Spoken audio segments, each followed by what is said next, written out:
second part of our last episode. We didn't really realise how much shit we actually had to talk about, or how much we interrupted ourselves. So, last episode, Norman was reeling off the Battle of Watling Street, and this is essentially the culmination of the terrible decisions that the Celtic army made against the Romans.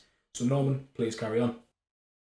Right, so after the fucking absolute beasting they got, Boudica apparently poisoned herself and died, but according to Cassius Dio, she fell ill and then died and was given like a lovely burial.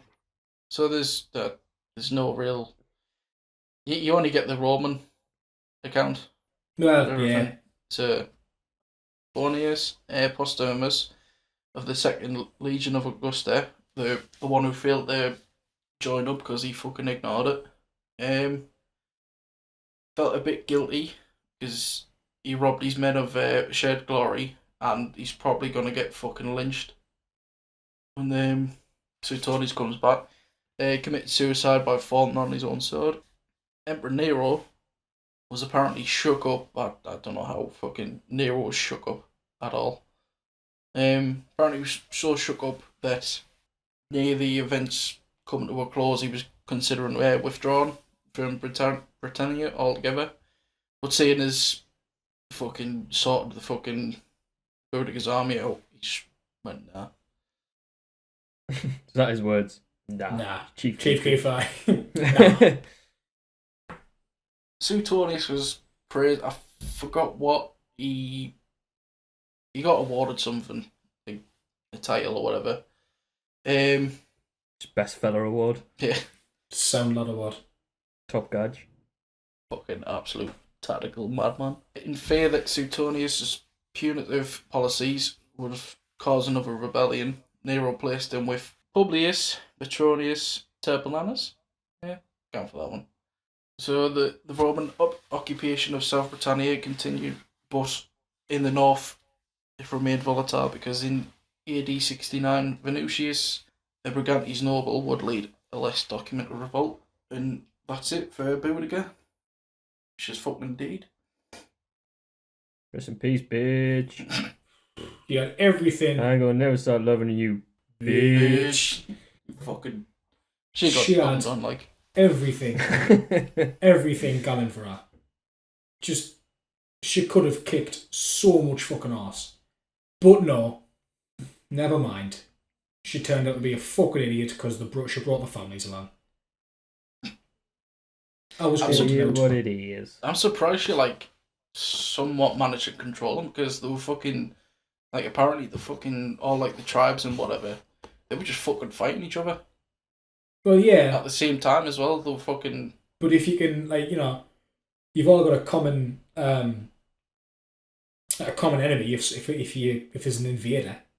Yeah, just channel that. I mean, you look at Hannibal, what we've already been over. The Gallic tribes were absolute scumbags.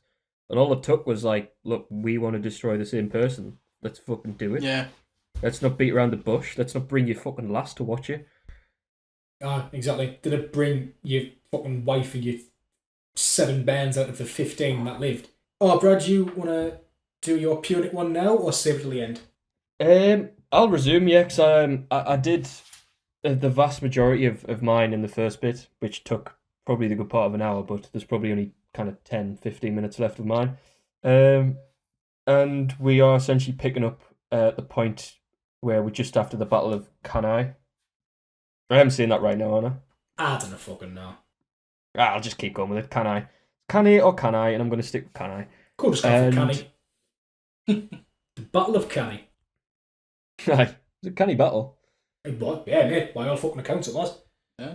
It was. Just a little recap. So you have an army of 80,000 Romans up against an army of 50,000 Carthaginians. Hannibal's absolute fucking boss tactics win Carthage the war again. And now you're kind of left in a stalemate where Hannibal has to make the decision to go after Rome or risk losing everything, because Rome have kind of mastered the art of the Fabian strategy at this point, where they will just keep picking his army off from a distance because, Rome itself at the time is seen as an impenetrable fortress. And it really comes down... This shapes the course of history, a single decision made by Hannibal, whether or not to go after Rome or kind of relax, and he chooses the latter, weirdly enough. And this is the beginning of the end for Hannibal because he gets a bit complacent in a sense. So Rome itself is weakened. He's defeated like 3 of their armies, wiped out masses of their numbers, and this stalemate went on for quite a long time, preventing an all-out war and the sacking of Rome. They kind of held him at arm's length. And while all this was going on in Italy, the previously mentioned Hasdrubal, which is Hannibal's brother, is still commanding the Carthaginian forces in Spain, and he's kind of just controlling the Carthaginian provinces over there, overseeing stuff. But it was time now for him to come to Hannibal's aid. So he himself crossed the Alps, like his brother once did with his own army. So when Hasdrubal reached the north of Italy, Rome felt like they were pretty much fucked once again and out of ideas because they had to fight a war on 2 fronts. You had Hannibal in Audible the south Hannibal. and Audible Hannibal. Hannibal's army in the south and Hasdrubal in the north, knowing that if these 2 armies joined forces, it would be the end of Rome. So the Roman army in the south kept Hannibal occupied, and what they did was they actually snuck away to join the northern forces, and they did it by keeping the same guards, keeping the same like sentries out, so that Hannibal had no reason to believe otherwise. He just like saw the scouts and thought, all right, this army's still in place, so we can't move north. When in reality, that army moved out and marched over 300 miles in 7 days to join the northern armies. Fucking hell. Yeah, Jesus. that's crazy. Fair I mean, play. what is that? What's the math behind that if you were to divide it? It's about, what, 40, 50 mile a day on foot? How far did they march? 300 mile in 7 In days. 7 days. It's about. It says it's about 43 mile if you round it up, so about 43 mile a day. Fuck, that's crazy. Jesus. That's a force as well. That's what, 20,000, 30,000 strong army? If that. And as maybe well, more. there's any roads. Well, there is, but not. Well, no, really. I mean, Italy's mostly countryside, especially the north. Especially at this point in time. Yeah, I mean, particularly the north. The north of Italy is like hilly as fuck. So they arrived there, joined forces with the northern army, and there they face Hasdrubal, who is descended from the Alps the same way Hannibal did a few years earlier. This leaves Hannibal weak and vulnerable in the south, and if Hannibal had made the decision to kind of find a way around, which he always somehow managed to do, to join his force in the north, they probably would have won. Carthage would have probably came out on top. This is like the turn of the tide, so to speak, in the war. So the army managed to destroy Hasdrubal's forces. They drove him to a river at his back and essentially just crushed him. And Hasdrubal himself fought to the end, charged out and died in battle. Didn't want to go out as a coward. Went out with his personal guard and died. Fucking fair enough, mate. Common theme. You get a few little bitches in the past who would run away like Varro, but for the most part, people want to die honourably. Absolute fucking done. All the love in the world for Hannibal. This was Hasdrubal, by the way. Hannibal's still alive. Oh, Yeah. Yeah, Oh. Hasdrubal. This was Hasdrubal in the north. Hannibal's still south, and obviously not being able to join up with him, Hasdrubal just got annihilated by the Romans. well, either way, fair enough for not dying like a bitch. Yeah. The Roman Senate saw this as a huge victory and decided to mass a huge army onto North Africa and the main province of Carthage. So they essentially bypassed Hannibal at this point, seeing him as like defeated almost, and they took the war to Carthage. And they actually managed to put together a string of victories until the Carthaginian Senate recalled Hannibal from Italy to come home and defend them like the little bitches they are. And this is actually, it was quite a bit, it was a bit sad reading this, because I realised it's like a man who spent his entire life trying to fulfill an oath he swore to his father. He's just lost his brother, lost one of his own eyes, and now he's been forced to give up everything he's ever fought for to go home and protect people. He's done a fucking lot. He's He's what? done- Credit where credit is fucking due. This man has worked for what he's achieved. Yeah. And it's just shitty that, that like one decision, the one like, it wasn't even an outright error. It was just a decision he didn't make in attacking Rome after the Battle of Cannae, where he could have really just, took over everything. Yeah. He could have fucking probably could have fucking done it. 100%. And when he returned, though, the interesting thing to note is he's not a person who's like fueled by rage and like hatred for the Romans. He gets back to Carthage and he exercises caution. He tells the armies like, we need to be careful because they're stronger. We can't meet them in the field. But he was overruled, and he suffered a defeat of the same tactics in the field that he used to win the Battle of Cannae. The Romans had eventually figured out his tactics and used their forces to, kind of do the same thing to him. Yeah. So the impossible conquest of Hannibal overruled and ultimately destroyed by poor decision making by men who never played any part in war. That rings true, even today. Yeah. It's fucking sad now. I know. It is, it's upsetting. It's like, yeah. Rome destroyed Carthage in battle, but it wasn't to be crushed and removed from history until some 50 years later. As I mentioned earlier, the original consul, Scipio, who was kind of took water Hannibal in the first place, it was his grandson. He returned to Carthage 50 years later and just completely razed it to the ground. The once great cities of Carthage were nothing but sand and stone at the hands of the Romans in their destruction.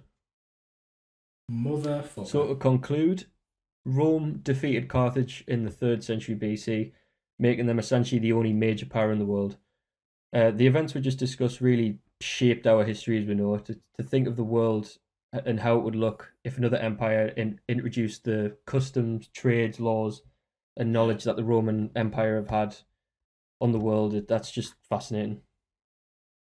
You gotta get angry, but I'm gonna mention another sketch by fucking Monty Python. Oh, you fucking And dare. that's Brad. Was it? You fucking Is a dare. great feat. It's like a terrorist organization called the People's Front of Judea, and they say like, "Oh, what have the fucking Romans done for us? They've done absolutely nothing." He's like, "Economy? Oh yeah, economy. Top. Fair point. Plumbing? Oh yeah, it's done plumbing. Mate, the fucking Romans knew how to build an aqueduct, man. Yeah, We still haven't the got a fucking aqueducts. clue how to build aqueducts. he's Then like, it's safer on a night now." And he's like, okay, he says all the things that, but apart from that, what have they done for us? I'm not watching Monty fucking Python.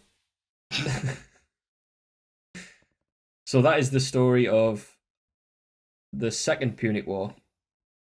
And we might do at some point the third, but I think the second is the most fascinating. It's got some class characters in there. Oh, hell yeah, man. But two families fighting over generations. You've got Hannibal, who's just one of the most fucking boss military leaders of all time. And the account I've gave is so brief, it's unbelievable. I've left out characters I wanted in there. I've left out events I wanted in there to condense it. But if you were to go away and do your own research, there's some just fucking unbelievable stuff in there. And if you were to do your own research, look up someone called Livy, who's a Roman historian who wrote pretty much all the first-hand accounts of Hannibal and all of the major battles. But Archimedes as well was another Carthaginian character who's just fascinating. So was Archimedes? See, Archimedes was Carthaginian. Yeah, he was. I thought he was Greek. Yeah, No, he was. I'm sure he was Carthaginian because he was. He played a big part in like the Sicilian warfare, and he was a bit of he was like a pyromaniac / science freak who just had some of the craziest methods of destruction I've ever heard. He built these like huge cranes that would literally pick ships out of the water that were attacking and just crush them, and he would do a. He actually figured out a way to position mirrors and use the heat of the sun to set fire to enemy ships. Yeah. And his class as well. His death scene was he's just they actually conquered the city there where he was residing, and he's just chilling in his study. And these Roman soldiers come in and they've got the swords drawn, and he literally just turns around, just looks straight through them, and just says, "Please don't disturb my circles." Turns back to his work and just continues working. So they just stood there like, "What the fuck do we do with this guy?" Fucking what a don. You're right, he's Greek, but he played a part in, I think he was in the Carthaginian forces. Fair enough. So is that you done for the Punics? That's me done, yeah. Right. So I'll wrap this up quick. I'm doing the Battle of Teutoburg Forest. I'll give you the background of this battle.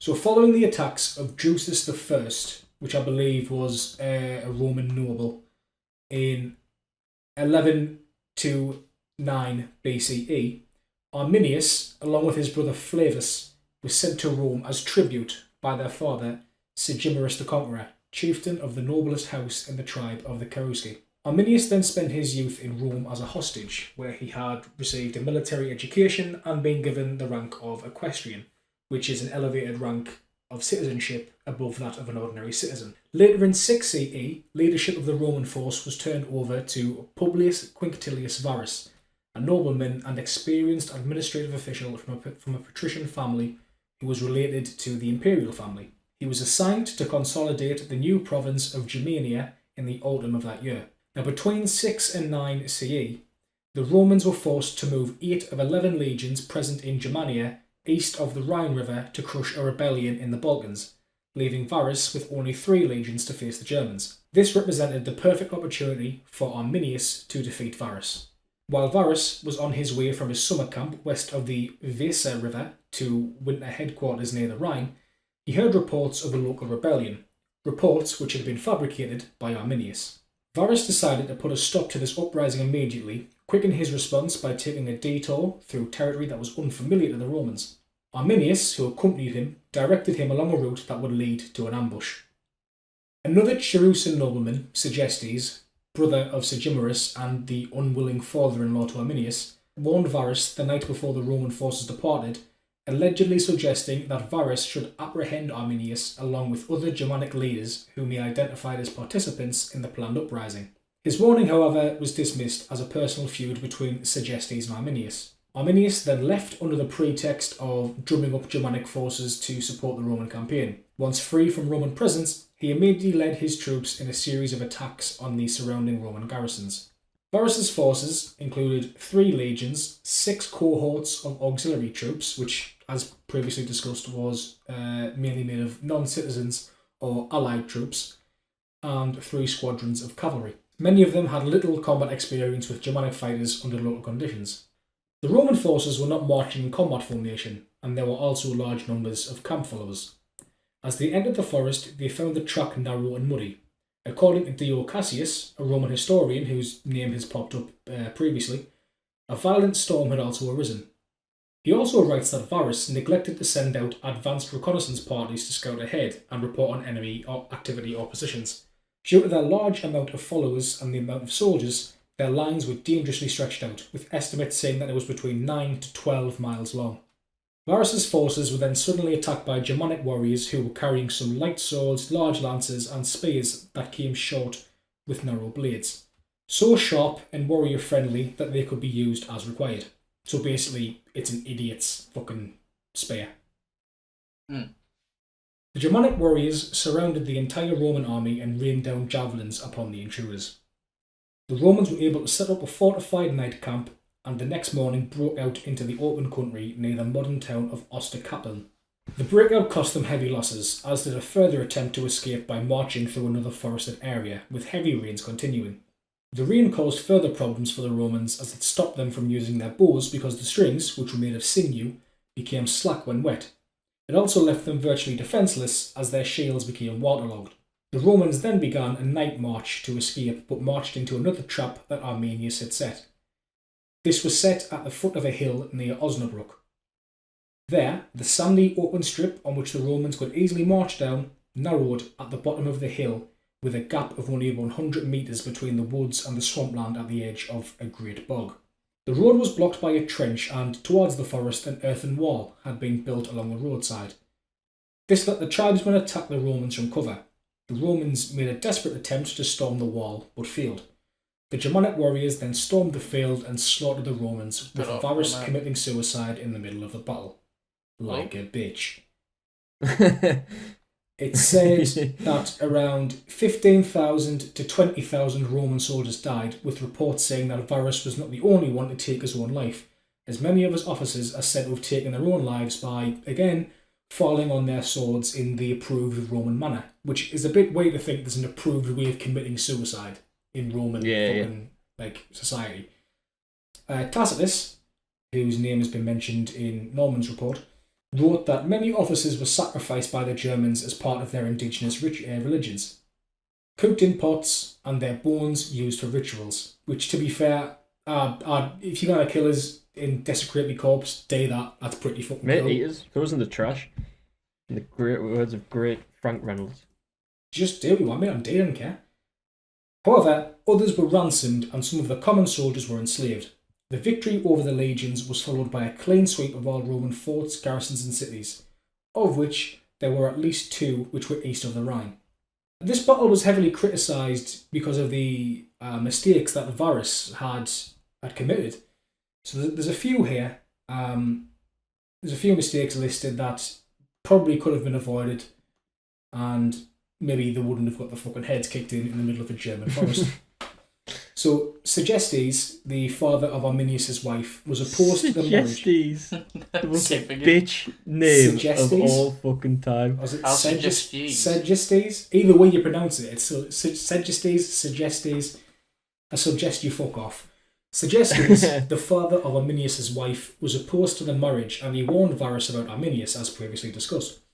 The night before the Roman forces left, he suggested that Varus arrest Arminius and several other Germanic leaders, leading to the possibility that he knew they were plotting an uprising.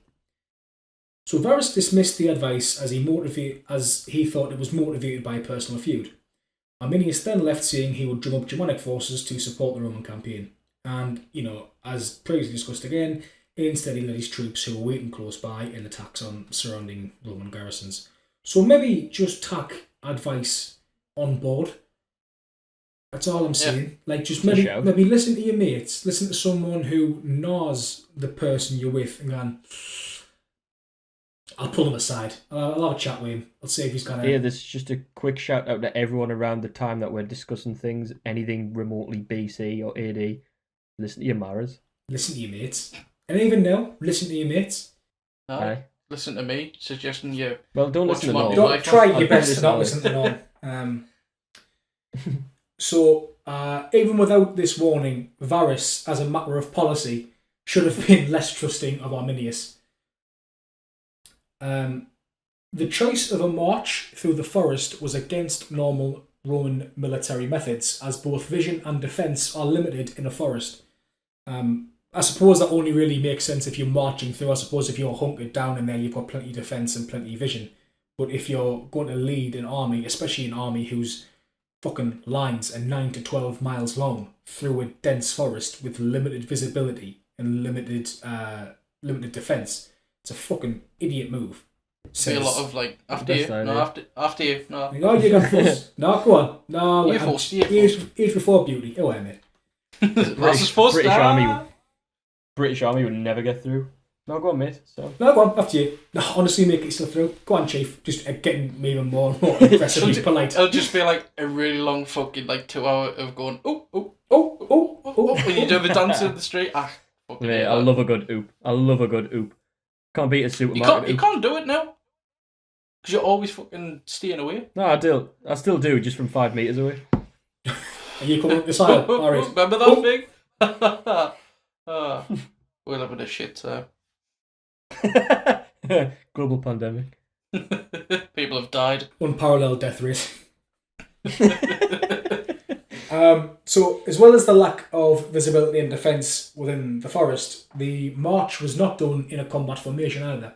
This route was chosen as a shortcut, but Varus had no proof that such urgency was necessary. This was doubly so, as the forest caused the line to stretch so far that one part could not support the other. So, a bit like what Brad was saying when Hannibal had split his forces up, so he had one hiding behind a hill. You can split a line up as long as there isn't too much of a gap in between, so that if the front or the rear comes under attack, they can then fall back or rush forward to defend. But that was impossible because the gaps were far too long.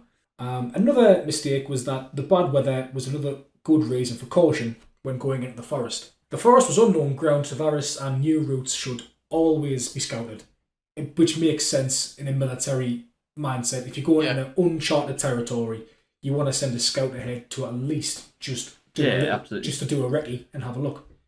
I didn't need to tell you how to do your job as a military leader, but fucking It obvious. would that be one. hard for like a scout to do that because you could easily get fucking disorientated where you are. Well, I There's suppose. forests where you can turn in a circle and not know where the fuck you are. It all looks the same.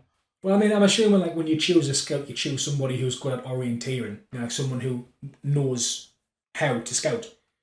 Mm-hmm. Yeah. We can never know why Varys made these mistakes, but his reputation for arrogance and overconfidence suggests that he completely underestimated the Germanic tribes, which evidently was a costly mistake as all of Rome's previous experience from Caesar onwards had shown that the Germanic tribes were incredibly strong when it came to war. Upon hearing of the defeat, Emperor Augustus was so shaken by the news that he stood, butting his head against the wall of his palace, repeatedly shouting, "Quintilius Varus, give me back my legions!" The three legions... Stupid. The 3 legion numbers, so as Norman was discussing in his episode as well, legions were assigned a number. Much like how, in today's military you can be part of like the something and something rifles or these swords. Yeah, it's like 2 para or something like that. Yeah, like number 2 para, or like in America you've got the 42. I think it's 42 commando. Aye, and in America you've got like the 82nd Airborne, all that kind of shit. These 3 legions that were absolutely destroyed and wiped out by Arminius, the numbers were never used again. Unlike other legions that were restructured, this was a unique case in Roman history. Those numbers were just set aside and were never used again. This battle ended the period of triumphant Roman expansion that had followed the end of the civil wars 40 years earlier. Augustus' stepson Tiberius took the effective control and prepared for the continuation of the war, which we touched on in the first episode of the Roman series about Emperor Tiberius. 3 legions were sent to the Rhine to replace the lost legions. And with that, my battle report of the Battle of the Teutoburg Forest is done. Just a quick note. The Germanic tribes, their numbers were unknown, but they were estimated to be around 15,000 to 20,000. And their death toll was unknown, but said to be minimal. Whereas the Romans came in at 14,000 to 22,752 strong. And their death toll was said to be around 16,000 to 20,000. Oh. So, a lot of misinformation or unclear information when it comes to the Roman forces and death toll, but yeah, they're always hazy. It's a lot. Really get it. You just get an estimate. Yeah, I was going to the Battle of Mons Gropius, which was in Caledonia in Scotland, but everything was written from a Roman perspective, and it was a Roman victory. So I felt like mostly propaganda. Yeah, and it even said like a lot of the reports, even from then, weren't exactly clear. So I just thought I'd rather stick with something that's well documented, because if the Romans are going to be this clear about getting their asses kicked, however much they might have lied about how badly they got their asses kicked, at least it's them saying, "I got our fucking heads kicked." Yeah, we lost by a lot. You can't even pretend to say like that was a close one. It wasn't. Just wasn't. Just to clarify, it was Germany, wasn't it? It was Germanic. Germanic. Sorry. So is this the same Rhine? As in Yeah, World War II? the River Rhine. Yeah. Fucking hell, what a history. Christ. Yeah, I'm not entirely sure what the territories of Germania or Germanica was, but I'm pretty sure it's identical to what it is today. Yeah. Obviously, that changed in World War II, but that's a different episode. Oh, I can't do World War II. Oh, mate, same. Holy shit! So it's endless. The amount of fucking shit that's in that war. I fucking. I watched Dunkirk last night. Is it any good? I'm still. It's amazing. Yeah, it's good. Such really a good film. Watched a hell of a World War One horror the other day. What you were saying? The what was it called again? Death Trench. Absolutely fantastic. I need to watch it. I haven't watched a film in a while. Same. That's essentially what trenches were. Yeah. Anyway, we'll stop taking up your time. You can stop listening now. Thanks very much for listening. If you've checked out both parts, please like and subscribe to our YouTube channel if this is your first time hearing our stuff. Your support means the world to us, and thank you very much. Cheers, guys. Thanks for listening. Thank you. See you next time. Bye bye.